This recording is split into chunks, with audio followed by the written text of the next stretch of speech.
중국 경제 위기의 악재와 단기 호재에 대해서 들어보겠습니다. 네, 그동안 우리 시장만 그럴까요? 사실 글로벌 시장 전반적으로 중국이 코로나19에서 이제 어느 정도 벗어난 이후에 어떻게 개방이 되고 회복을 어느 정도 하는지가 이번 시장의 좀 포인트였을 것 같습니다. 근데 뚜껑을 열어보니까 기대했던 거랑은 많이 좀 달랐던 것 같아요. 소비도 위축되고 이제 여기에 부동산 리스크까지 맞아요. 악재가 좀 이어지고 있는데 중국 경제 지표들부터 먼저 저희 살펴볼까요? 네, 중국의 경제 지표 아시는 것처럼 몇 달째 계속해서 부진합니다. 이번에 발표됐던 7월 중국의 실물 경제 지표 역시 굉장히 부진했는데요. 시장의 기대치를 크게 하회했습니다. 산업 생산은 3.7% 증가하는 데 그쳤고요. 소매 판매도 2.5% 정도 증가하면서 컨센서스도 하회하고요. 또 지난달과 비교해서도 떨어진 수치를 나타냈습니다. 네. 실업률이 계속해서 증가하고 있다라는 부분들 문제가 제기가 되고 있죠.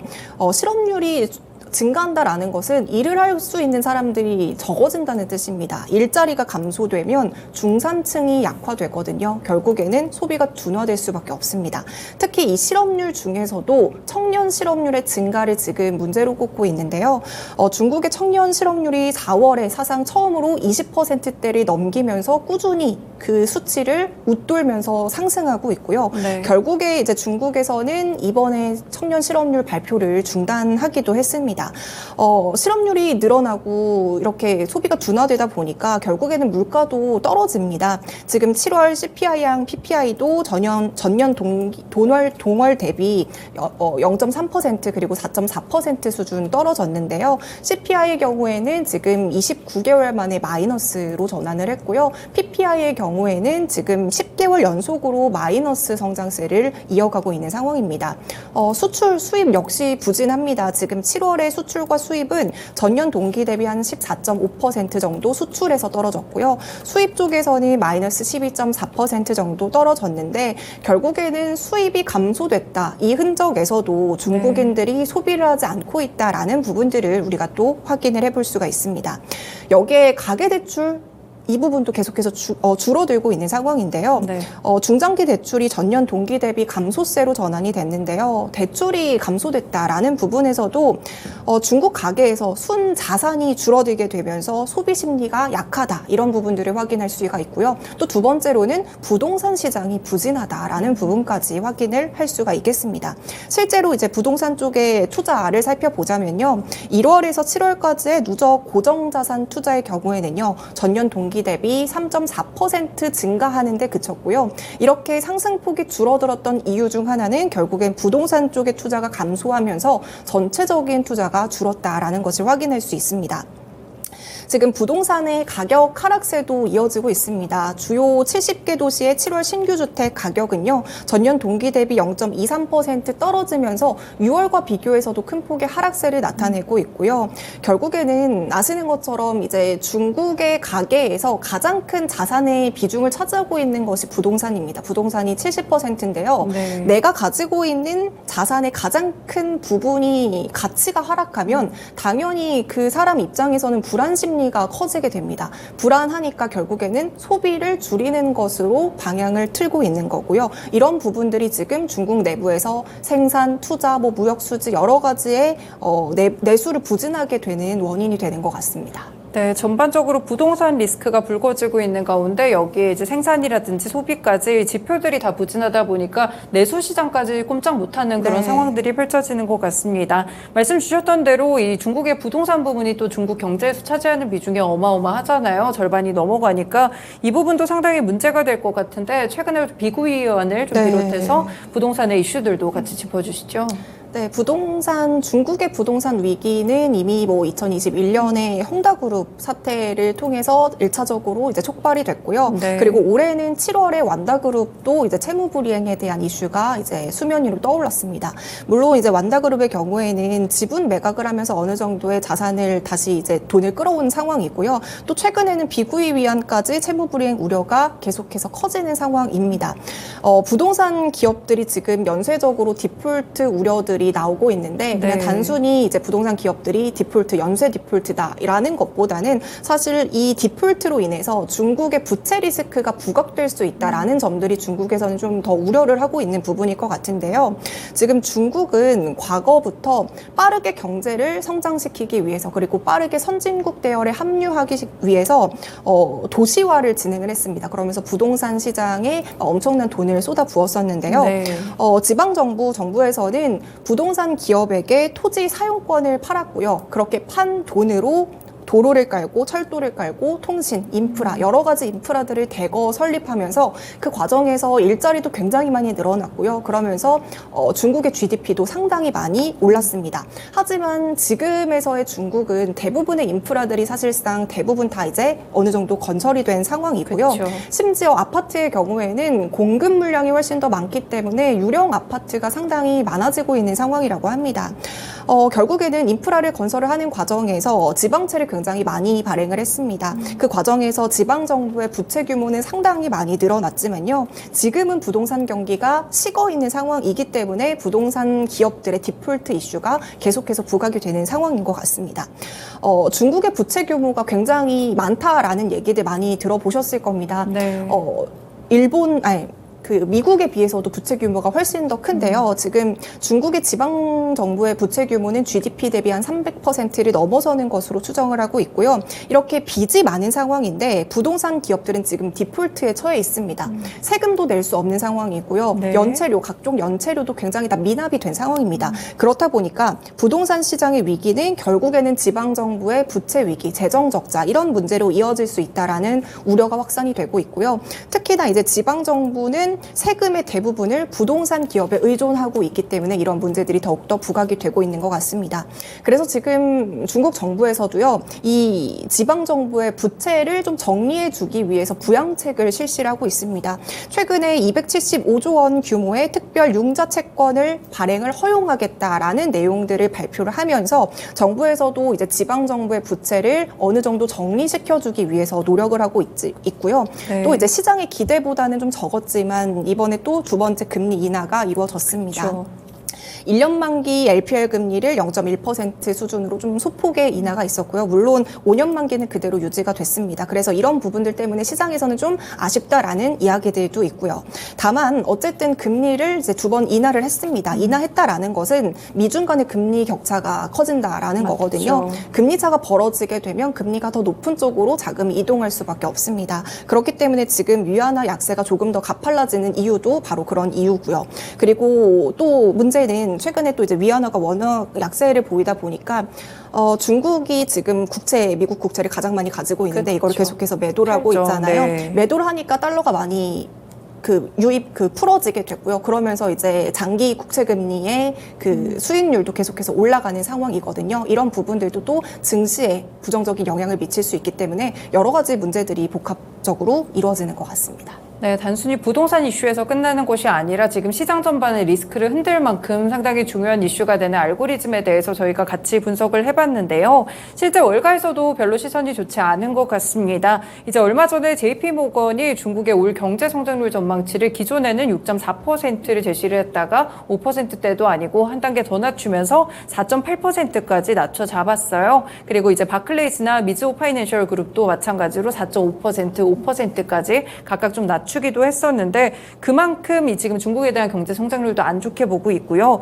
얼마 전에 월스트리트 저널에서는 이제 중국의 40년 호황이 끝났다 이런 뉴스를 헤드라인으로 또 넣어놨더라고요. 확실히 시장에서는 중국 경기가 앞으로도 별로 회복하지 못할 거라고 보나 봐요. 네, 그런 시선들이 좀 많은 것 같습니다. 지금 부동산 위기가 주거 쪽에서부터 촉발이 됐지만 지금 상업용으로까지 번지고 있는 상황이고요. 네. 그리고 또 중국에서는 7월 한 달 동안 여러 가지 부양책을 사실상 내놓은 상황이지만 이 부양책에 대한 효과가 굉장히 미미해서 아직까지는 조금 더 파급력을 줄 수 있는 부양책을 기다리는 시선들이 많습니다. 하지만 중국 정부에서도 이렇게 굉장히 좀 파급력 있는 부양책을 내놓기에 어느 정도의 조심스러운 부분들도 있을 것 같아요. 네. 제가 앞서서 이제 지방 정부의 부채 규모를 어느 정도 정리시켜주기 위해서 중국 정부에서는 275조 원 규모의 부양책을 내놓았다라고 말씀을 드렸지만요. 사실 중국 정부가 그 지방 정부가 가지고 있는 부채 규모에 비해서는 이 금액이 사실 턱없이 적은 수준이기도 하고요. 그렇다고 해서 더 막대한 재정을 투입하고자 하니 예를 들면 뭐 그동안에 계속해서 해왔던 인프라 건설처럼요. 이렇게 하자니 지금 이미 인프라 건설이 대부분 된 상황이고요. 맞죠. 지금 중국에서는 이렇게 인프라를 해서 성장시키는 모델이 좀 한계에 다다른 상황입니다. 그리고 만약에 한다고 하더라도 결국에 인프라를 투자하기 위해서는 또다시 부채를 발행할 수밖에 없는 또 악순환이 반복이 될 수밖에 없거든요. 그럼 외부에서 자금을 끌어와야 합니다. 맞죠. 외국인 자금을 끌어와야 하는데 지금 중국은 아무래도 글로벌 공급망에서 계속해서 배제가 되고 있는 상황이라서 외국인 입장에서도 중국에 투자하기에는 불확실성이 굉장히 많고요.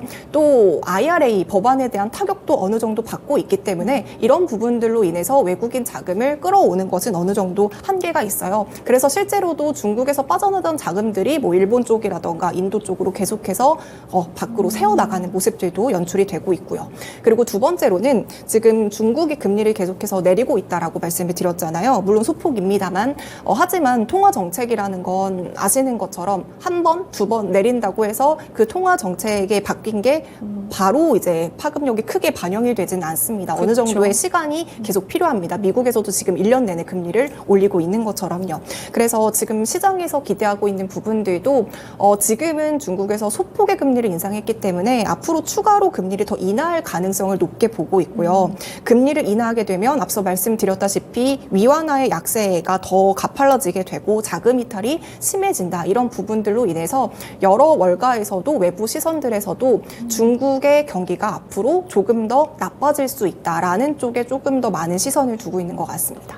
확실히 뭔가 좀 꽁꽁 묶였다 이런 생각이 드는 것 같은데 더 투자를 하기에는 부담스럽고 네. 그렇다고 자금 유치가 쉬운 상황도 아니고요. 중국에서도 어떤 식으로 좀 경제에 대한 위기들을 탈피할지 좀 궁금해집니다. 사실 중국의 경제 상황 이제 전반적으로 누가 보나 의심하지 않게 정말 좋지 않다. 네. 뒤에 공포다라는 점은 확실히 되고 있는데 중국의 경제 위기를 다른 시선에서 보고 있는 시각도 있다고요. 네, 이번에 유진투자증권의 리포트가 있었는데요. 거기서 중국의 디플레는 저주가 아니다라는 내용의 이제 리포트가 있더라고요. 이 내용을 좀 읽어보니까요. 지금 중국이 디플레에 직면했습니다. 맞죠. 하지만 이 디플레가 꼭 악재만은 아니다라고 이제 해석을 하고 있는데요. 오히려 중국이 이 디플레를 수출시킬 수 있다라고 보고 있는 겁니다. 네. 지금 중국은 내수가 상당히 부진하고요. 디플레 위기지만요. 반대로 지금 미국의 경우에는요. 경제 지표가 굉장히 좋게 나오고 있습니다. 실업률도 중국과는 다르게 인구도 줄어들고 있고요. 그리고 오히려 지금 미국에서는 인플레 그 물가 목표치를 2%대로 안정화시키면서 인플레를 통제시키기를 그렇죠. 바라고 있는 상황입니다. 그래서 오히려 지금 미국에서는 경기가 워낙에 좋기 때문에 이게 또 결국에 다시 인플레를 자극시킬 수 있는 요인으로 이루어질 수 있다라고까지 생각을 하는 시선들이 있는데요. 하지만 지금 중국의 내수 부진이 결국에는 연준의 물가를 통제하는 데에 목표를 달성할 수 있다라고 이야기를 하고 있습니다. 네. 미국인들이 사용하고 있는 대부분의 그 공산품들이요, 중국산 제품이라고 합니다. 그래요? 그래서 네. 지금 미국은 디플레 위기니까 오히려 미국에게 디플레를 수출을 하는 겁니다. 그렇게 되면 미국이 수입을 할 때 그 가격이 떨어지게 되고요. 그럼 미국 내부에서도 이 중국산의 공산품의 가격이 떨어지는 효과를 얻을 수가 있습니다. 그렇기 때문에 미국 쪽의 물가를 떨어뜨려서 인플레를 통제할 수 있다라고 이야기를 하고 있고요. 사실 미국뿐만이 아니라 중국에 수출하는 다양한 나라의 여러 국가들을 전반적으로 물가 상승의 압력을 낮출 수 있다라고 이야기를 하고 있습니다. 네. 어쨌든 이제 미국 쪽에서 인플레가 어느 정도 완화가 되면 지금 미국의 추가 금리 인상에 대한 속도를 자제시킬 수 있고요. 그래서 오랜 시간 긴축에서 이제 벗어나서 그 가능성이 더 높아지게 된다라고 보고 있습니다. 그렇게 되면 또 이제 앞서 제가 말씀드렸던 그 국채금리 장기 쪽의 금리 네. 상승 대세도 이제 멈출 수 있게 되는 거고요. 더 나아가서 이제 생필품의 가격이 낮아지게 되면 그만큼 우리가 쓰는 돈이 줄어들게 되잖아요. 이만큼 줄어들었으니까 내가 쓸 돈이 더 늘어나게 되는 겁니다. 그 돈만큼 또 다른 물건들을 살 수 있는 구매 여력도 생긴다는 거죠. 네. 그렇게 되면 다른 나라의 제조업을 회복시키는 데도 도움을 줄 수 있고 돈을 돌게 할 수 있다라고 보고 있습니다. 네, 그렇군요. 대부분 국가들이 인플레이션을 겪고 있는 상황 속에서 혼자만 디플레이션을 겪고 있으니까 네. 이게 디플레이션을 수출한다 이런 개념도 상당히 좀 새로운 시각에서 살펴본 것 같습니다. 일단 중국의 경기 불안 때문에 글로벌 자금들이 중국 말고 아까 말씀 주신 대로 인도라든지 네. 다른 시장으로 좀 인도를 한다고 말씀을 주셨는데 이 자금이 국내로 흘러 들어오지는 않을까요? 지금 골드만삭스에서도 중국 경제 위기가 한국 증시에는 긍정적일 수 있다라고 이제 전망을 하고 있습니다. 중국과 신흥시장 간의 탈동조화가 어느 정도 진행이 됐기 때문에 한국의 경우에는 오히려 중국의 자금 이탈에 대해서 반사이익을 얻을 수 있다라고 이야기를 하고 있는데요. 이와 관련해서 이제 하이투자증권에서도 달라진 상황을 주목해 볼 필요가 있다라고 이야기를 하고 있습니다. 네. 과거에는 우리가 이제 중국에 대한 의존도가 굉장히 높았습니다. 지금보다 더 높았습니다. 그렇기 때문에 중국의 저성장에 대한 리스크를 우리나라가 직격탄을 맞았던 적들이 굉장히 많은데요. 특히 이제 2010년의 경우에는 중국 쪽에서 이제 경제 성장이 전반적으로 둔화되면서 중국 내부에서 대규모 구조조정이 있었습니다. 그 네. 당시에 대중국에 대한 수출이 크게 줄어들면서 우리나라 경제 성장률이 크게 떨어졌었거든요. 실제로도 이제 중국의 GDP 성장률이 1% 가까이 줄면 우리나라의 GDP 성장률의 감소폭이 0.2에서 한 0.5% 정도로 감소한다라고 추정이 되고 있습니다. 하지만 그때와 비교해서 지금과 상황을 다시 놓고 본다면 과거와 비교해서 물론 지금도 중국에 대한 의존도가 높긴 하지만 과거에 비해서는 상당히 많이 낮아졌다라는 것에 이제 주목을 해볼 필요가 있다라고 이야기를 하고 있거든요. 네. 지금 미중 갈등을 겪었고요. 또 코로나를 겪으면서 대부분의 기업들도 이제 중국에 대한 의존도를 상당히 많이 낮추면서 네. 중국 쪽에 대한 매출 비중을 줄였고 그 과정에서 이제 미국이라던가 다른 나라 쪽의 수출 비중이 굉장히 늘렸습니다. 그래서 이제는 중국의 경제가 우리나라에게 미치는 영향이 과거만큼은 크지 않다라는 것들을 이야기를 하고 있는데요. 더불어서 지금 반도체를 중심으로 국내 기업들도 다른 나라에서 굉장히 입지를 탄탄하게 가져가고 있기 때문에 중국과 우리나라의 디커플링이 진행되고 있고 그렇기 때문에 이제는 중국에서 이탈하는 자금이 우리나라 쪽으로 들어올 수 있다라고 이제 이야기를 하고 있습니다. 네, 반사이익을 조금 기대해 볼 수 있지 않을까 하는데 일단 문제는 위안화가 약세이기 때문에 우리나라도 동조화돼가지고 네. 원화 약세 현상이 좀 강해지는 것 같습니다. 이 경우에 외국인들 입장에서 봤을 때는 환차손 위험이 좀 맞아요. 있을 것 같은데요. 중국의 수출 의존도가 줄어들었다라고 이야기를 했지만 그래도 어느 정도 비중이 큰 건 사실입니다. 그렇기 때문에 위안화와 원화의 동조화 현상이 최근 들어서 조금 더 가팔라지고 있는 것 같은데요. 최근에 위안화가 워낙 약세를 보이다 보니까 우리 원달러 환율도 얼마 전에 1343원까지 오르기도 했습니다. 한 달 사이 한 70원 정도가 올랐다라고 하는데요. 중국이 위안화 가치를 방어하고 있지만 여기서 위안화가 더 떨어지면 결국에 우리나라의 원화도 약세되는 것으로 이제 흐름이 이어갈 수 있습니다. 말씀 주신 것처럼 원화 가치가 떨어지면 외국인 입장에서는 가만히 있어도 환차손을 입기 때문에 그렇죠. 빠르게 자금을 빼내야 됩니다. 우리나라에서 이탈을 해야 합니다. 그래서 실제로도 지금 국내 증시에서 외국인 매도세가 계속해서 이어지고 있고요. 최근에는 이제 코스피가 2,500선을 잠깐 깨기도 했습니다. 미국이 지금 금리 인상에 대한 가능성 아직 여전하고요.